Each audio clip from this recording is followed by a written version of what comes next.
Now I know everyone's not gonna be ready for what I'm about to say, and you're gonna think it's not Saz speaking right now. Your next negative is Tommy Thompson. Bay Area, stand up and let's be heard.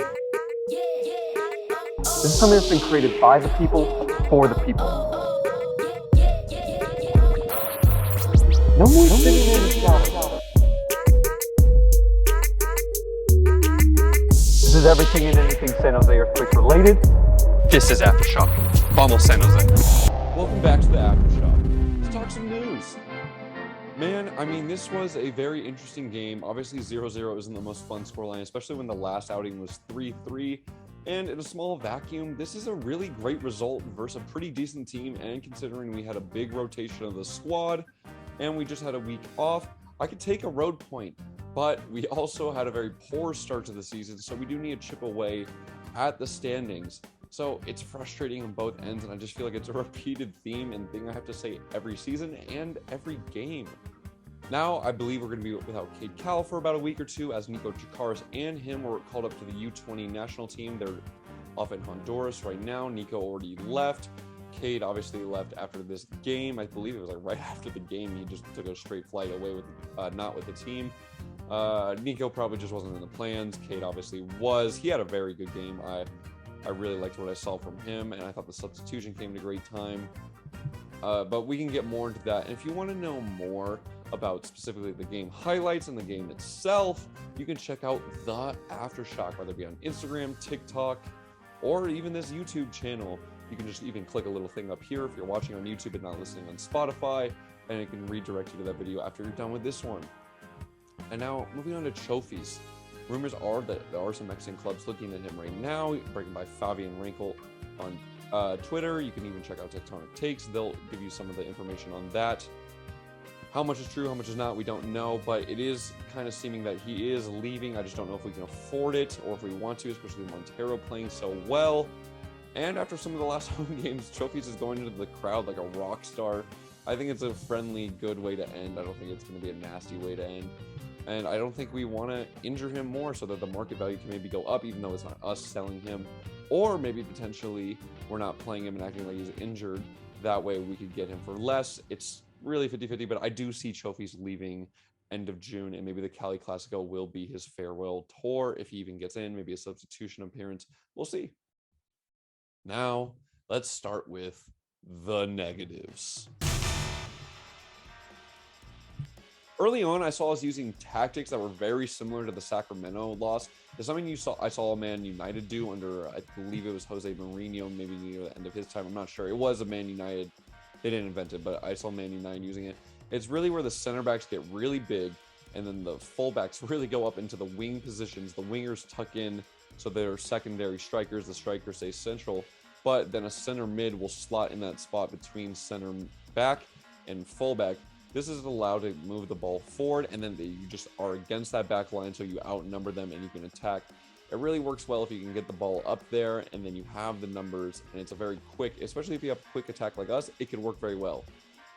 The problem is, and I think we saw this mostly in the Sacramento Republic game, and again, I don't know if this was the tactics or maybe just Jan Gregus. I saw him mostly doing it. Jan Gregus doing this a lot because it was just kind of how he likes to play, going in between and then creating number advantage and then moving forward. And it was just kind of what happened. But if it was a tactic, the reason I didn't like it, because we saw a lot in the Sacramento Republic game and we saw it in the early parts of this game, is it ends up just leaving us outnumbered in the midfield and then also really susceptible to a counter attack because we don't have anyone to pass it to once it gets to Gregus because the long ball just isn't there immediately.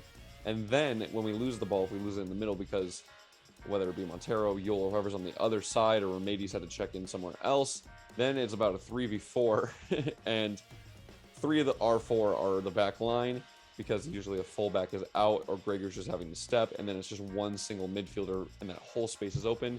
I'm glad we moved away from it, so that was really good to see. Our triggers need to be much better, and just, this is a teamwork thing and an IQ thing. If you don't know what I'm talking about, I'll give you an example, just a very simple soccer play. If the ball is with the winger, let's just say it's with Cade Cowell. Let's just say we're playing our 4-2-3-1 or 4-3-3. We have Cade Cowell out on the left, and let's just say Paul Marie is playing left back for this game. Or we could even say Marcos Lopez, whoever you need to make. Let's just say it's Lopez. Let's say Cade Cowell starts to tuck in. The ball's on the right side with Espinoza. Cade starts to tuck in. The defense will also tuck in with him. We're making their job easier now. It's tucking in. But there's a huge spot on the left. As the ball's transitioning over, Lopez should see that and see that his overlap is available and run through it. Now, each to its own. Maybe Covey says the tactics aren't to overlap. Maybe be defensive first. Maybe Nashville is a counterattack team. But there were times I feel like we were doing it really late and we didn't have the quick option to play, or we just weren't playing off each other. It's learning each other's play styles and doing just pattern plays. Now, obviously, soccer is a very free-flowing game, but there also are a lot of tactics in knowing your teammates and knowing what the defense isn't good at, and you should learn as the game is going through. So I want our triggers to be better. And honestly, I'd say the two best at it are Montero and Jabo. They play great off each other. They've really learned how to, when Jabo checks, Montero to run off. When Jabo's running, Montero can look for that slided ball in, or he goes into the negative space, so Jabo takes all the defense with him, and then he's open. And that's why I've been calling them the dynamic duo. They've been really great at it. I just need to see it from more of the team. Ooh. Now I know everyone's not gonna be ready for what I'm about to say, and you're gonna think it's not Saz speaking right now. My next negative is with Tommy Thompson. I know, me speaking poorly about the GOAT. He just looks like he's struggling physically. He doesn't look as quick. He doesn't look as fast. I thought it was game fitness, game back, maybe. And he honestly looks a little bit bigger. I think that knee injury really affected him. He had the shoulder injury early on last year, really set him back. Then he had the knee injury, and I believe he had a restrain either with the quad or the knee. I'm not 100% sure. But he's just looking slower. He's not looking as agile. Offensively, I think he was great, and we'll get to that later. But defensively and just physically, I mean, usually he comes top in the fitness test every year. You haven't really heard much about it, and it's just getting his legs back under him. So I'm just concerned for that. And the fact we just had him play a full 90, I wonder what the recovery is going to be like. I could be wrong as well. Maybe it's just I'm looking too far into it. But for me, he's not looking as sharp as usual. Another game where I need Espinoza to get more involved. I just have to get him more involved. The wing play was great. I thought he was great when the ball went out wide. I thought it really helped. It opened up space. And by great, I mean good. It was average. It's not DP standard. And, you know, that's just... Maybe I expect more from him because he did so well for us when we were doing really bad. Now that we're doing much better now. And, I mean, when you come with a big price tag, I expect more from you. Maybe it's a little unfair, but also you're taking a lot of the budget. But I need to see him go directly to people. I need to see those 1v1 opportunities again. I love that Cade Cowell's going in. I love that Montero's going in. I love that Jabo's looking great. But am I paying $1.3 million or however much we're paying for Espinoza and using a DP spot just so he can be out wide and get the ball and then kind of run down the line and then play it negative? I think he plays better when Tommy Thompson's with him because I think Tommy likes to overlap more and he's more creative in the offense. But when it was going indirect, I need more from Espinoza. The last one I have is the fans. I think we need to watch the game, and I think we need to watch just not the highlights and not just the score. I saw so much rhetoric. I was busy Saturday, so I had to watch a recording, but I saw so many people saying, Paul Marie, this, Paul Marie, that, man of the match, best player we have, this, that, the other. I didn't see that. I thought this was Paul Marie's best game, start to finish. I thought, at worst, I would rate him at pretty good. I thought he had a damn good game, don't get me wrong. And there were moments where he was really good. But it wasn't revolutionary. I think our standards are really low. I thought it was just a crazy solid performance, didn't let us down. Not gonna think of, obviously he had the big sliding save, and I think that's why people wanted to give to him. He was beating a lot of people 1v1 in our third. I wish he would have done a little bit higher up like he does other games. Maybe in that, and you know what, maybe that's why he did better late game, because he didn't have to make those as many runs forward. I didn't think he was like man of the match. I didn't think it was a revolutionary game. I think that's what we should be seeing from him every game, maybe a little bit less. Maybe it was really, really good this game, but the consistency is what I would want from our players game in and game out.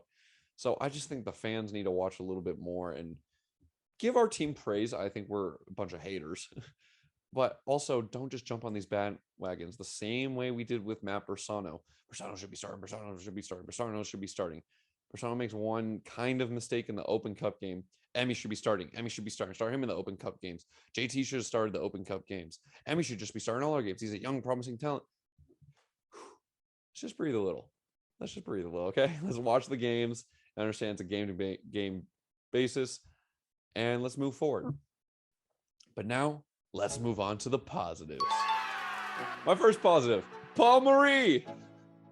I know I was just kind of slowing him, but man, he had a really good game. It was consistent from start to finish. He didn't tire out. He was great. He was beating people. He came back. He was in positions a lot of time. I thought it was just a solid performance. And that's what I want from my players. Not that I just want it to be average, but like 8 out of 10s. Not that I think it was like a 8 out of 10, especially if you've seen some of my old rankings. But just like solid. It was really good. It didn't have too many complaints. Didn't have too many highlights. Obviously, he had the sliding save and he had a couple 1v1 beats that were really sick. But that's all I want from my players. Just bang average, just great. Like, really good. Yep, you're good, you're good, you're good. The best way I can describe this to people, and I was trying to explain it earlier, and it was mostly when I was trying to describe young Grey Goose, because Grey Goose doesn't do all these flashy things Montero does or Yule at times. And sometimes I question Grey Goose. I'm like, oh, he's not that great. He's not doing this, that. But it's the same thing with Remedy. It's kind of like role players. Imagine you're on FIFA and you have a bunch of bronze players. You have a bunch of just not great players, but then you have that one high-rated bronze, or maybe you have that one silver player, and he's great. But then, as you go up a division, all your players are silver, and your great player who was messy for you, but he's just silver, is now just a buck average player. That's kind of like our squad. Like Erickson, or maybe, I don't want to say Trophies from last season because he's been injured this season, so we don't really get to see it. A star in a rough team, once the team gets better, may just be an average player, but you need a bunch of those average players because, like in FIFA, as you go up the divisions, you might just have a bunch of gold players or silver players that are just bang average, but your team is solid because you went from having players that couldn't pass to everyone can pass decently. I just don't have a make or break star. And he may have seemed like a make or break star when the team was really bad, but now that the team is better and the whole average is better and we've gone up a few divisions, everyone's just bang average. Well, you need a bunch of those role players or bang average players that can just do everything simple and everything perfect. And that's how Paul Marie played in this game. I think that's been a lot of young Grey Goose's role. So I think we just need more of that, and I think that is what will help us, and then we can build the stars. You know I couldn't not hype up the GOAT. Tommy was so involved in this game offensively, and I just feel like every other play, he was the hockey assist for the play, or he was just passing and moving around. He started a lot of good build-ups. I feel like our attack went through the right a lot. Maybe that's because that's what stayed more wide and Kate is more tucked in this game, so it didn't allow Paul Marie to have a lot of options to go forward. But Tommy was involved. He got forward. He had that sick volley. He almost had that follow-up, but the keeper got it from the young Grey Goose, and I think it was the 86th minute. So, way to go, Tommy. Just get involved. Now let's just work on the fitness. I liked the Shea Salinas substitution because it showed that he's not stuck in that fullback position. That was a concern of mine with Tommy, that he's just been stuck at that right back position and he can't get out of it. Shea started at the wing and then he moved back to left back. I think that's what we need. I think that's a perfect example of what Shea Salinas and maybe even Tommy Thompson can bring to the table. Let's put them in different spots and where we need them. Udson maybe even. And I think it's just great to see that everyone's not stuck in their ways. And that also goes to two other points. Christian Espinoza, he can be subbed. I love that. He was starting to get tired. Get him out of there. He's tired. Get a new guy in. I like to see that he's not an untouchable. It's the same thing I've been seeing with Yule. And then going on to the Udson point. Oof, that Udson to Remedy sub. I love it. Even if we were to flip it for a game, I think Remedy adds more offensively for us, and he wins the foul, and his coverage is a little bit better as far as positioning, even though the first breakaway that Paul Marie had to save was because of his ball watching. But nonetheless, I think Udson does a little bit more pressing. So if you're really tired after having to deal with Remedy for 70 minutes, and then you have fresh leg Udson coming in, oof, that's got to be exhausting. I love that tactical decision. Don't have to put them both on the field at the same time. Let's use the depth. And that goes on to my next point. The depth was great. We had a big rotation of squad, whether it be international duty with players like Calvo and Marcos Lopez, or if it be injuries like Jackson Yule and Chofis. It's just great to see that we have a lot of rotation, and some of the guys that we were iffy, we didn't know, and we're like, oh God, we don't have as big a rotation. They showed they did good this game. It was a good point. It was a good point, and we can just look on and move forward. It's great to see Jack Skane get into the rotation. It's a shame it was for all of 10 seconds, though. He's breaking into the squad. I think he has a lot to improve, but I think he's improved a lot from last year. That's for damn sure. In the few games that I've seen him, you can see he's been putting in the work. You see that he's improving by being around better players, higher quality players than you might have seen at college or some of the USL teams. So it's great to see Jack Stain start to get in the rotation, but hopefully for a little bit longer. And then finally Montero. Woo! That boy wins a lot of ball. There were multiple times I saw him back in our defensive half winning ball, and I'm like, player that we talked about earlier in the season, because I remember when he first got transferred, all the rumors was problem in the locker room, doesn't want to play center mid. He says if he plays center mid, he doesn't want to play more. He'll play attacking mid. I think he's played more defense than some of our defenders this season, and he kind of goes into a center mid role. I've been loving the Montero show, and I've met him a few times. He's been super great. I don't know what he's like in the locker room, and it seems him and J-Bo are linking up fantastically. So I'm here for the Montero show. Now for the unsung moment of the game. For me, this is multiple moments for the game, so it's a bit of a cheat, but it goes to J-Bo checking to the ball and receiving it deep. The reason is because he wasn't getting a lot of service this game. It wasn't like the LAFC game where he was being fed. It really was selective moments, and he wasn't seeing the ball. The front line wasn't seeing a lot of the ball, and when it was, maybe it went to Espinoza out wide or Cade when he had multiple numbers. So when J-Bo was doing a great job of checking in and getting opportunities. The best I can think of is when Tommy got the ball, and then J-Bo checked pretty much to midfield, flicks it on to Grey Goose. Grey Goose drives, gives it to Cade. Cade gets the shot off, obviously saved because it's 0-0. But that's just a good example of looking for space, trying to get involved in the game, keeping the touches going, good work rate. So my unsung moment of the match goes to J-Bo for really just getting involved and making sure he gets touches. Now for the unsung hero or player of the match. This goes to Montero, man. All I saw was obviously I saw JT got man of the match because he got all the saves, and then a lot of people were saying Paul Marie for the save, but man, Montero, he just won so much ball for us, especially for an attacking mid. He was creating so much offense for us. And now here's the big thing that people are going to say, well, he didn't have the through balls, he didn't have the assist, he didn't have the 1v1 creativity. That's not what I'm talking about. Rewatch the game. Look at the space that he created by either drifting wide and then telling J-Bo to check into those spaces, checking for one direction so that Cade or Espinoza would have a little bit more space. Is that off-ball movement to get the guy who may not even see the ball. It's 2 or 3 moves deep. There's levels to this game when Montero is playing, and that's high-quality soccer, and it's just great to see, and that's why he's my unsung player of the match. Now for fan questions, or in this case, fan question. This comes from Ivan Lara 408. Shout out Ivan Lara.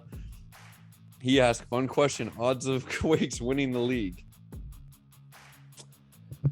Well, you know, you never say die, right? And rock, paper, scissors, or MLS is rock, paper, scissors. You never know how the matchups could be. It's just getting the playoffs would be our hardest thing.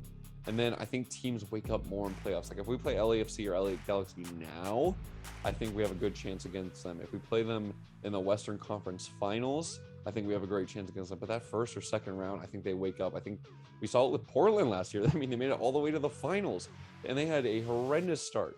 Same thing now. Sporting Kansas City might wake up. I don't know if they will as much because they're missing a lot of stars. Portland might just start to wake up. Seattle's probably starting to wake up a little bit. They're still a few games behind. It's a long time, and I think they'll start, those bigger teams that have more experience will peak during those times. Austin's cooled off a little bit, but they had a red hot start. They're still great. So it's not looking great, I'm gonna be honest. But Goonies never say die.